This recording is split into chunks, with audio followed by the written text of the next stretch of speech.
not news to you when I tell you that we live in a divided country, in a divided world.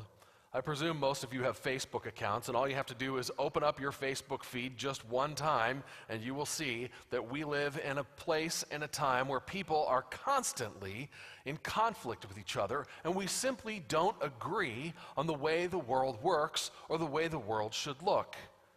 I'm sure that all of us have friends who are on one side of issues and friends who are on the other side of issues, and it seems like we live in this time, in this place, where no one can even talk to each other. There's no middle ground to come together to have a fruitful and productive discussion to talk about the way that we think the world should be. To be honest with you, it's frustrating, but it's more than frustrating. It's actually a little bit frightening. It's a little bit frightening because we see things on the TV, we see things in our own city, we see things in our own communities, we've seen things in our own families where people are at each other's throats, where people are at odds with each other, where people are fighting with each other. And here's the thing about it. It seems that at the bottom of it all, if you were to ask people what they would say they want on every side, at least for the most part, is people would say that we want a better world. Even though people disagree about what a better world would look like and how a better world can be created. And sometimes I think what happens is that we come to church, and what we really hope is that this place will be a place of respite from all of that strife and that arguing and that tension and that discord and that division. And we hope that we can just come here and not have to hear about it. Instead, we want to come here and we want to focus on our own personal spiritual lives because that's something we can control and that's the thing that matters. And I have to tell you, I have a lot of sympathy with that perspective, but here's the problem.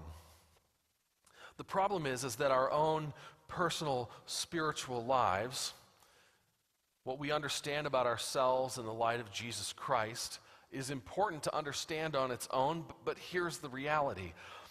It only makes sense and it only works and it only matters when it makes a difference in the world in which we live. That we're living out our faith in everything that we do. So the way that we look at politics, the way that we look at social issues, the way we look at all of these things needs to be shaped by our understanding as people who are known and loved by God, are redeemed by the blood of Jesus Christ, and that is the thing that needs to give shape to our understanding of the world in which we live. So even if we come here hoping to escape, we can't escape from these questions because our faith is lived out in the real world, and our faith is lived out in such a way that it changes how we see these things around us. But the thing is, there's this one word that comes up in the church all the time, and it's a word that I find to often be divisive, and that word is justice. You hear the word justice all the time in church. And here's the thing about justice. I don't think there's anyone out here in our congregation who doesn't want to see justice be done. But what does it look like to live in a just world and in a just country and in a just society?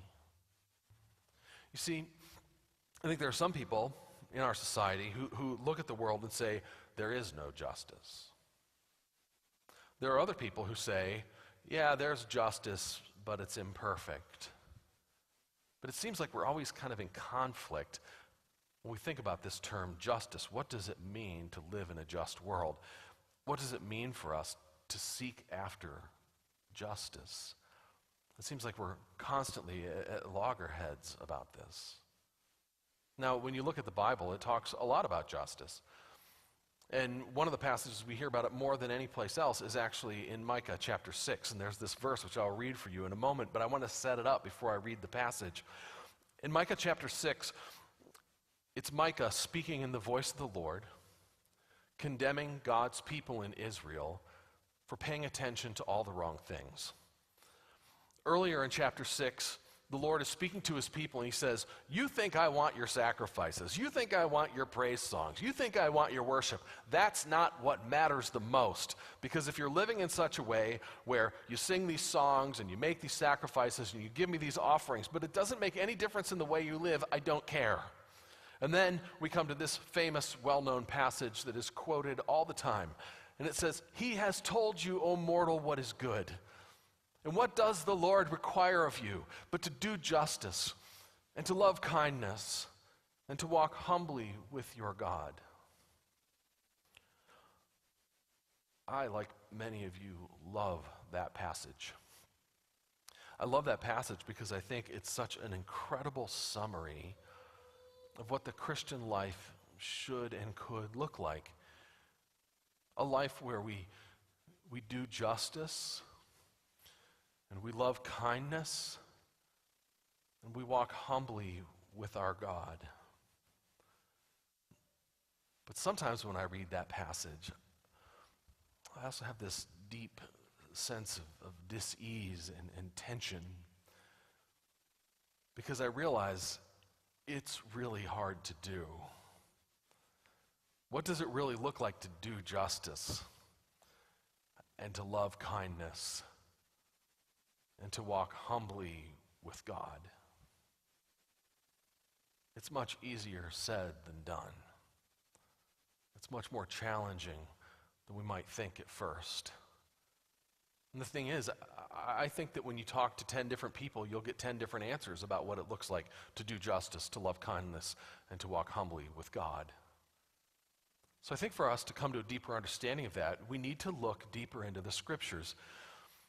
And this week, as we look at the Proverbs, we're going to be thinking about what it says about justice. Because here's the thing.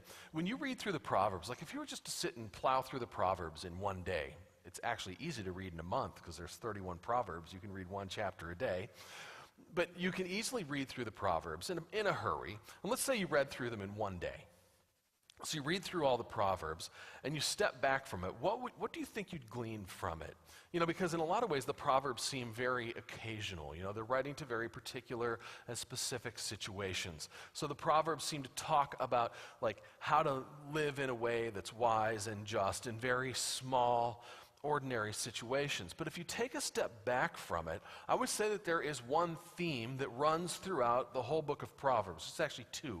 One is that God calls us to be wise, but the other is that wisdom and justice go hand in hand. The Proverbs is teaching us how to live lives that reflect the justice and the love of God. So when we get to this chapter 31, the first half of it, the first 9 verses, is actually the record of King Lemuel's mother's advice to him. So he's telling us what his mom told him. Now we don't know exactly who King Lemuel is, but his mom was a very, very wise person. And the first part of it, the first 7 verses, talk about 2 things. It talks about avoiding a certain kind of woman that can lead you down the wrong path, and it talks about not abusing strong drink or alcohol, which is wise advice in both cases, especially as we're sending our children off to college. It's a very wise thing to remind them of. So as we think about this passage, it starts out and it talks about what it is that one ought to avoid if one wants to live wisely and if one wants to live justly. What do you avoid? Here's the thing. I often think that we think that living the Christian life and living wisely and living justice means simply avoiding the wrong things and the worst things that life has to offer. This week I was reading something from a friend of mine, Chip Hardwick, who's preached here several times. He works for our denomination, and he wrote this article for our one of our denominational publications. And he wrote this article in response to what happened in Charlottesville. And he started it out giving this liturgy that he had led the Monday after Charlottesville at a worship gathering for people from our national office in Louisville. And it was something renouncing hatred and Nazis. And here's what he wrote. He wrote, "The Unite the Right rally in Charlottesville was so horrific, so blatant, so obviously contrary to God's will for humanity that this denunciation was absolutely necessary, but hardly risky. It's not enough to denounce people on the street chanting, 'Jews will not replace us,' and the Nazi slogan, 'Blood and soil.' It's tempting to compare ourselves to the people in this picture to my left. It's tempting because we who are reading and writing this article and listening to it, in our case, aren't card-carrying white supremacists. We look pretty good compared to them. We have not likely carried any torches or chanted screeds like men in the picture, but we're not off the hook. The problem with "at least I'm not a neo-Nazi" is that it finds me comparing myself to the wrong people. The best way for my life to look more and more like Jesus is not to look at the picture of Unite the Right Racists and silently think of how much less racist I am than they are. It's to look at Jesus. I think what Chip is saying is something that we often fall into. We often think that so much of the Christian life is not doing the wrong thing.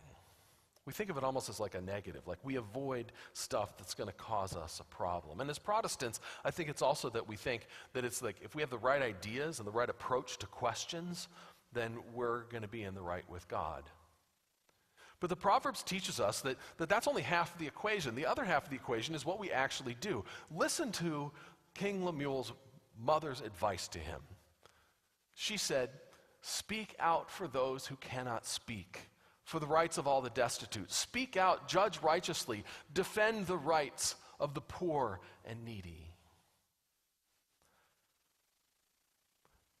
What his mother is saying here is she's saying it's not enough just to avoid all the worst things in life. In addition, you need to use what you've got for the benefit of others. Remember that Proverbs was written to those who were in power, to those who had authority, to those who had privileges that they could use. And what does his mother say? His mother says, use what you've been given for the benefit of those who cannot speak for themselves. Use your voice to speak up for those who don't have the ability or the right to speak. Use your strong legs to stand up for those who cannot stand up for themselves. Scholars tell us that this is written actually in sort of legal language. And it's talking about people who are in court. And what it's saying to the king is it's saying, speak up for those who are too poor, too inarticulate, too far down the social scale to speak up for themselves, and stand up and speak up for those who cannot do it to defend themselves. It's a beautiful image. It's an incredible challenge. It is a step toward living justly, to speak up for those who cannot speak up for themselves. But it's also incredibly difficult to do. And I think as followers of Jesus Christ, it's something that we're called to do, but it's something that is such a tremendous and incredible challenge that I think oftentimes we wonder exactly how to do it. And I actually think the passage that we read this morning from Matthew chapter 15 is particularly challenging, but I do think it teaches us something about what it means to live justly, to love kindness, and to walk humbly with our God. But it does it in an odd, sideways sort of a way. Think about the passage that we read. It says Jesus left that place. That place had been Galilee. That place was the northern part of Israel where Jesus spent the majority of his teaching ministry, on the north side of the Sea of Galilee. And he said he left there and he went to the region of Tyre and Sidon. Now these are two cities that are outside of Israel and they're in Syrophoenicia. So if you're looking at a map, Jesus went northwest with his disciples. And Tyre and Sidon in the Bible is sort of like code word for the most wicked pagan place you could possibly go where there's nobody who's any good. So Jesus goes up to this place where there are all kinds of people who are living the wrong way and doing the wrong things, and they're on the outside. And Jesus goes up to the region of Tyre and Sidon. And as he's passing through there, there's a woman who starts yelling out at him. And she says, "Lord, Son of David, help me.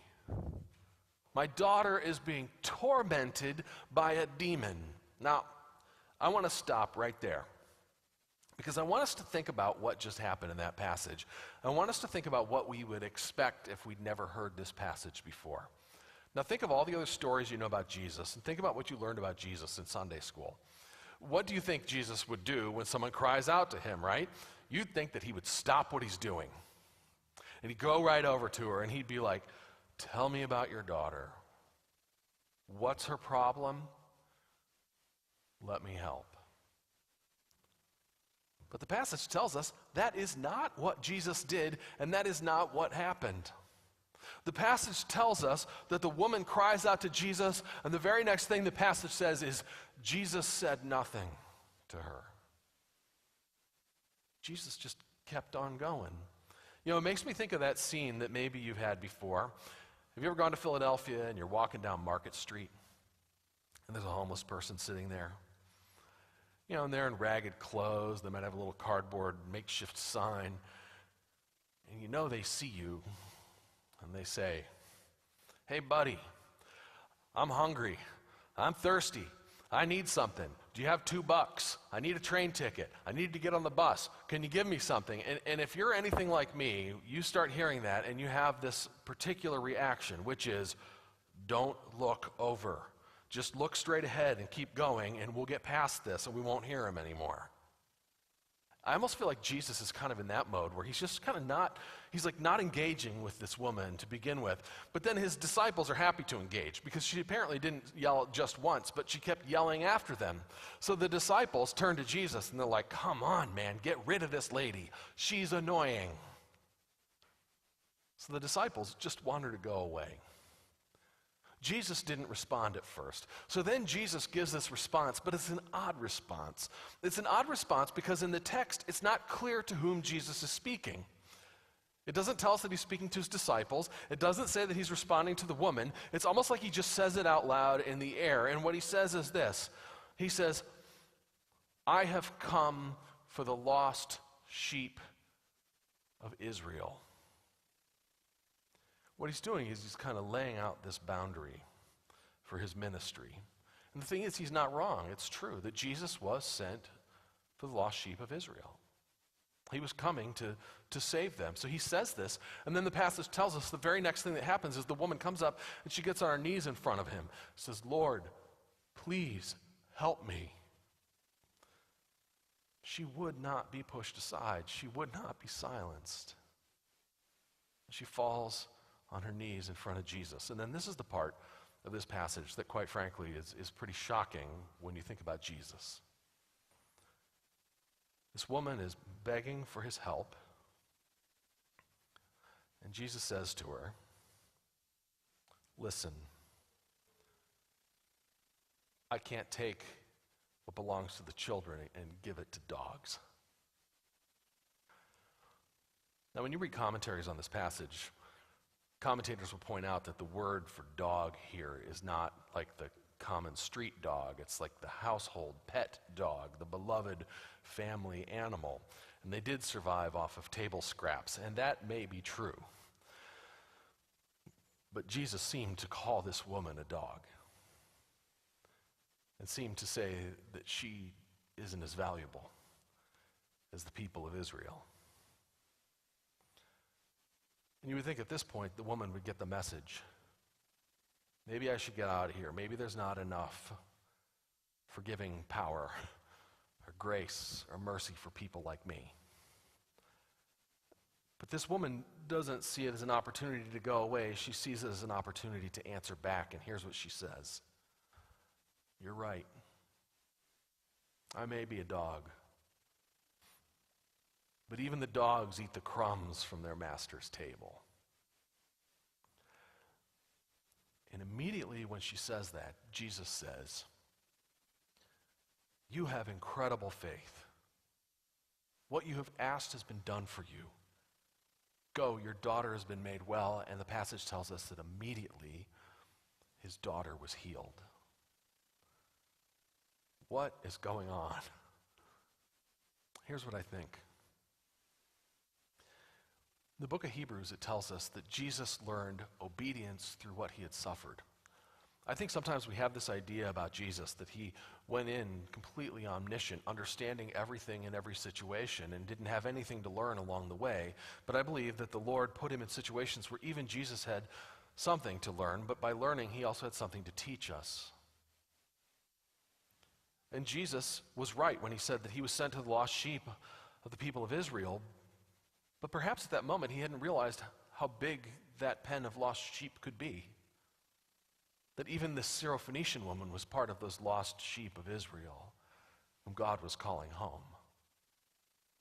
and that there was enough grace and enough love and enough mercy for her, and enough grace and enough love and enough mercy for everyone who came and asked. So there's this remarkable moment that happens, and the woman's daughter is healed. But here's what I think it has to teach us. You might be saying, what does this have to do with justice? Here's what it is. One of the things that's remarkable about Jesus to me is that he never tells anyone other than demons to go away. Even when his disciples were like, send her away, we don't have room for her or space for her, Jesus didn't say that. Jesus restated his mission, but he did not tell her to leave. When she fell on her knees, Jesus said something to her that seems very harsh, but he did not tell her to go away. But what Jesus did was he listened to her. Jesus heard what she had to say. Jesus took it in and was amazed by her faith. One of the things to me about this passage that's so striking is Jesus' incredible humility. That he was willing to engage in a conversation with this woman, even though he didn't have to. Socially, culturally, theologically, he didn't have to listen to her, but he chose to listen to her. By listening to her, he saw her perspective. And he was able to act with love and with compassion and with justice. Perhaps what God is teaching us through this passage is that if we want to do justice, if we want to love kindness, if we want to walk humbly with God, then maybe one of the things we need to do is to learn to listen. Learn to listen to someone who doesn't have as much power or authority as we might. To listen to someone whose voice might not be as easily or readily heard. To listen to someone when we don't have to, but we choose to, out of respect and out of care and out of love for that other person. And then to allow our perspective to be changed and to be broadened and to understand things a little bit differently than we did before. You know, you think about what that proverb says, Proverbs 31, 8 and 9. Speak up for those who cannot speak. How do we know what they have to say? Unless we sit down and listen. How can we stand up for those who can't stand up for themselves? Unless we sit next to them and listen and hear a different perspective, gain a different understanding. And let this other perspective be informed by our understanding of the Scriptures. See how God calls us to live faithfully in situations with people who are different than we are. And to simply listen. To simply let someone else be heard. And then use what God has given us for the sake of others. To use our voices to speak for those who can't speak for themselves. To use our strong legs to stand up and to help those stand up who can't do it themselves. I don't think that that's the whole answer to the question of living justly, but I think it's a start. How do we begin to do justice, to love kindness, and to walk humbly with God? Well, we first listen to the Lord, and then we listen to other people, and we see what God is calling us to do, and think about how God is calling us to live, and pray that God, by His Spirit, would give us the strength and the ability and the wisdom and the courage to do it. May God so be at work in us, that we speak for those who can't speak. We stand up with those who can't stand up on their own, and that we learn what it is to listen, and to love one another. Let us pray.